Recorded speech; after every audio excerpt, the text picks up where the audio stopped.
Lições bíblicas, segundo trimestre de 2025, com o tema E o Verbo se fez carne, Jesus sob o olhar do apóstolo do amor. Hoje, a aula 2, o novo nascimento. Vamos lá para o texto áureo da lição, vamos ver o que ele tem para nos dizer. Havia entre os fariseus um homem chamado Nicodemos, um dos principais dos judeus. Este, de noite, foi ter com Jesus e lhe disse: Rabi, sabemos que és mestre vindo da parte de Deus, porque ninguém pode fazer esses sinais que tu fazes se Deus não estiver com ele. A isto respondeu Jesus: em verdade te digo que se alguém não nascer de novo, não pode ver o reino de Deus. Respondeu-lhe Nicodemos: como pode um homem nascer sendo velho? Pode porventura voltar ao ventre materno e nascer segunda vez? Respondeu Jesus: em verdade te digo, quem não nascer da água e do Espírito não pode entrar no reino de Deus. O que é nascido da carne é carne, o que é nascido do Espírito é Espírito. Não te admires de eu te dizer, importa-vos nascer de novo.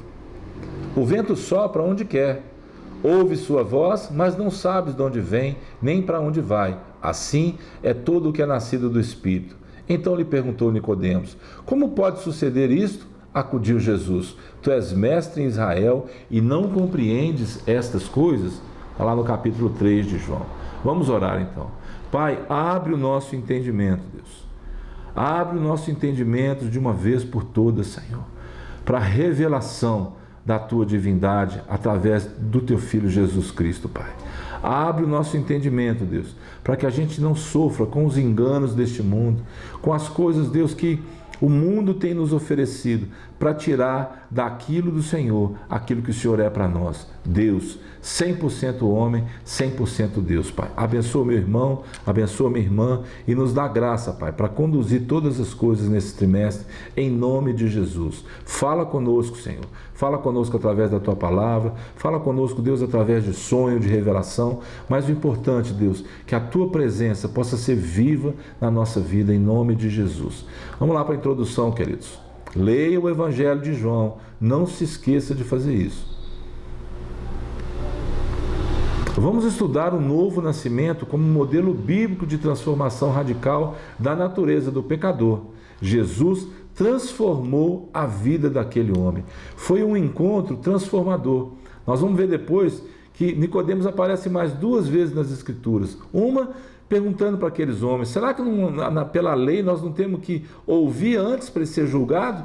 E depois, na hora do sepultamento de Jesus, ele teve a vida dele impactada através do testemunho de Cristo. A experiência do novo nascimento trata-se da obra do Espírito Santo no interior daquele que crê. Uma mudança que ocorre no comportamento da pessoa que verdadeiramente aceitou Jesus como Salvador, mas daquele convertido, não do convencido. O Espírito Santo vai mudar o caráter, o pensamento, a forma de ver as coisas, a forma de falar, inclusive sobre Jesus Cristo. Primeiro, na maneira de pensar, e em seguida a transformação em continuidade pela renovação do nosso entendimento, dia após dia. Deus não quer você um super crente. Deus quer que você entenda quem Ele é e o que Ele veio fazer através de você e o que Ele fez na cruz do Calvário. Uma vez que a graça do Evangelho encontra espaço na vida de uma pessoa, levando à conversão de sua fé e conduta, o Espírito opera a transformação, o quê? Por dentro, a transformação espiritual. Romanos 12 diz assim: rogo-vos, pois, irmãos, pelas misericórdias de Deus, que apresenteis o vosso corpo por sacrifício vivo, santo e agradável a Deus. Preste bem atenção nessas 3 palavras: vivo, santo e agradável a Deus, que é o vosso culto racional. E não vos conformeis com este século, mas transformai-vos pela renovação da vossa mente, para que experimenteis qual seja a boa, agradável e perfeita vontade de Deus. Vivo, santo e agradável. E a vontade de Deus, boa, agradável e perfeita para nós. Algumas estratégias são propostas para nós através do caminho, como, por exemplo, dedicar tempo à leitura da palavra e oração. tem o jejum, tem o louvor, tem a comunhão, tem muitas coisas que você pode usar, para que o nosso entendimento cresça a cada dia no Senhor. Não sejamos guiados pelos padrões passageiros e enganosos do mundo. Lembra? Enganoso é o coração do homem e desesperadamente corrupto. Quem pode conhecê-lo? Jeremias diz. Do mundo, das pessoas que não conhecem a Cristo. Que nossas visões, valores, comportamentos e planos sejam dirigidos pela eterna verdade de Deus. Quando nos colocamos obedientes a Deus, com o coração quebrantado e o espírito voluntário para aprender, alcançamos a graça de Deus. Deus é perfeito. O novo nascimento não é um evento restrito ao dia em que aceitamos Jesus, já dissemos isso, como o único e suficiente Salvador, mas um relacionamento diário com Deus, tornando a mudança em nosso caráter uma ação contínua do Espírito Santo. E agora, mais uma coisa para a gente refletir, para a gente pensar, para a gente guardar no coração da gente. Vamos ver o que eles são. O que fazer? Agora preciso que minha mente esteja voltada para as coisas de Deus. Aceitei a Cristo, então o que fazer? Investir tempo na leitura, como dissemos, e em oração, ocupando nossa mente. São coisas adequadas para disciplinar nossas ações e submeter nosso coração à ação do Espírito Santo. Mas a palavra fala sobre isso? Olha só. Portanto, se fosses ressuscitados juntamente com Cristo, buscai as coisas lá do alto. Paulo está dizendo aos Colossenses, onde Cristo vive, assentado à direita de Deus. Pensai nas coisas lá do alto, não nas que são aqui da terra, porque morrestes e a vossa vida está oculta juntamente com Cristo em Deus. Ele não vai te deixar, querido. Paulo escreve também agora aos Filipenses. Finalmente, irmãos, tudo que é verdadeiro, tudo que é respeitável, tudo que é justo, tudo que é puro, tudo que é amável, tudo que é de boa fama, se alguma virtude há e se algum louvor existe, seja isso que ocupe o vosso pensamento. O que também aprendestes e recebestes e ouvistes e vistes em mim, testemunho, gente, testemunho do apóstolo. Isso praticai, e o Deus da paz será convosco. A obra da regeneração encontra-se hierarquicamente subordinada à doutrina da salvação, também chamada de soteriologia. Esse conceito relaciona-se com o processo de transformação espiritual e moral que resulta em uma mudança, além de radical, profunda no coração e na personalidade do pecador. Será que existe alguma coerência entre dizer que foi regenerado e não demonstrar evidências na vida cotidiana e até mesmo na vida espiritual? Que dúvida, então! Será que o meu testemunho é condizente com aquilo que eu prego? Eu lembro de um irmão que sempre falava comigo, logo no início da minha conversão: irmão, vive o que você prega. E aquilo me incomodava, porque eu não vivia o que eu pregava. E hoje, mesmo com todas as dificuldades, tentando realmente não errar, não vacilar, não sucumbir à tentação de muitas vezes deixar que se manifeste o velho homem, nós ainda precisamos da presença do Espírito Santo para nos controlar, para nos conduzir, para nos ajudar em todas essas coisas. A palavra revela que esta mudança na vida espiritual e moral deve acontecer visando glorificar a Deus em todos os aspectos da nossa existência. Brilhe a vossa luz diante dos homens, para que vejam as vossas boas obras e glorifiquem o vosso Pai que está nos céus. Está escrito num dos evangelhos. Procura lá, me fala onde está escrito isso, capítulo e versículo. Brilhe a vossa luz diante dos homens. Está em Mateus, Marcos, Lucas ou João. Depois você me fala, responde lá no YouTube, em que evangelho está escrito isso. Fica para vocês para casa. Não significa mais colocar Deus em tudo. Olha, irmãos, eu ouvi isso.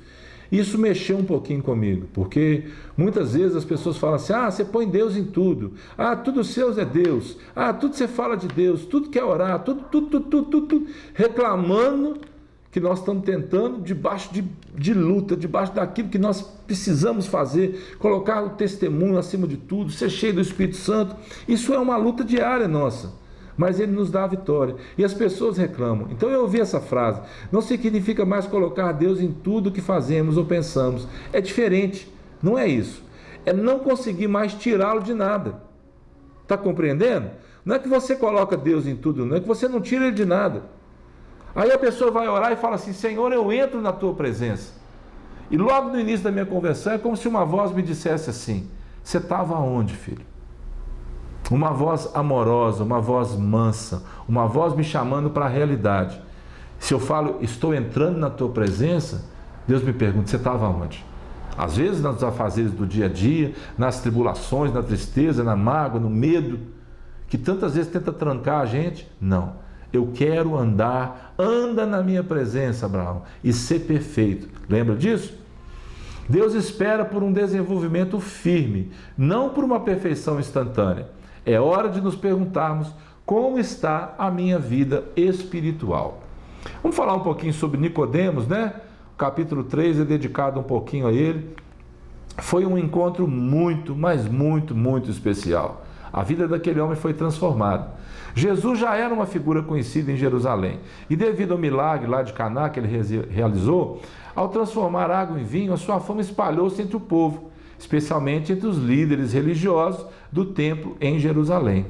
Foi nesse cenário que Jesus despertou o interesse de um mestre israelita chamado Nicodemos, um sábio judeu de grande prestígio, tanto entre o povo como entre os seus colegas que eram fariseus.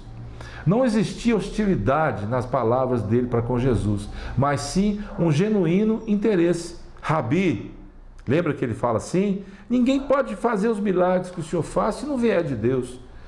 Nicodemos estava perturbado com o que ele estava vendo, ouvindo, e ele queria saber o que Jesus estava ensinando. Havia um genuíno interesse em compreender o novo ensino apresentado pelo Senhor. Nicodemos percebeu a autoridade que o Pai concedeu a Jesus. Sabemos pouco sobre ele, mas entendemos que ele saiu transformado daquele encontro com o Mestre. Saiu com um entendimento completamente novo a respeito de Deus e de si mesmo, com certeza. Como membro do Sinédrio, ele estava presente quando levaram Jesus para ser julgado. Ele mesmo questionou isso, sobre a justiça, né? Você não devia ouvir ele primeiro. E depois, juntamente com José de Arimateia, foi providenciar o enterro de Jesus Cristo. Está relatado no capítulo 7 e no capítulo 19 do Evangelho de João. Deus, ele é especialista. Ele sabe como fazer, em encontrar e transformar pessoas que consideramos fora de alcance. Muitas vezes a salvação de alguém está fora do seu alcance, está fora das suas possibilidades físicas. Mesmo também, você olha aquilo e fala: não tem condição, mas Deus é especialista. Demorou algum tempo para que Nicodemos deixasse de ser um discípulo anônimo, mas Deus foi paciente com este crente secreto. Provavelmente por suas muitas ocupações, por desejar ser discreto ou mesmo por temer ser descoberto, Nicodemos procurou Jesus de noite. O julgamento é este: que a luz veio ao mundo e os homens amaram mais as trevas do que a luz, porque as suas obras eram más, ou seja, o pecado. Pois todo aquele que pratica o mal aborrece a luz e não se chega para a luz, a fim de não serem arguídas as suas obras. Quem pratica a verdade aproxima-se da luz, a fim de que as suas obras sejam manifestas, porque feitas em Deus. Outra coisa que Jesus disse para ele também: mas o que significa nascer da água e do Espírito? A regeneração, a geração de novo, que se produz, não é algo físico ou material. Será que eu tenho que voltar para o ventre da minha mãe? Não. Tem que nascer da água e do Espírito, mas sim uma transformação interior, que apenas o Espírito Santo pode realizar. E é o que? Inegável que aqueles que vivenciam essa experiência do novo nascimento recebem, mediante a ação do Espírito Santo, uma nova vida em Cristo. Aquele que está em Cristo é nova criatura. As coisas antigas ficaram para trás. Recebemos pleno acesso ao reino de Deus e à alegria da nossa salvação.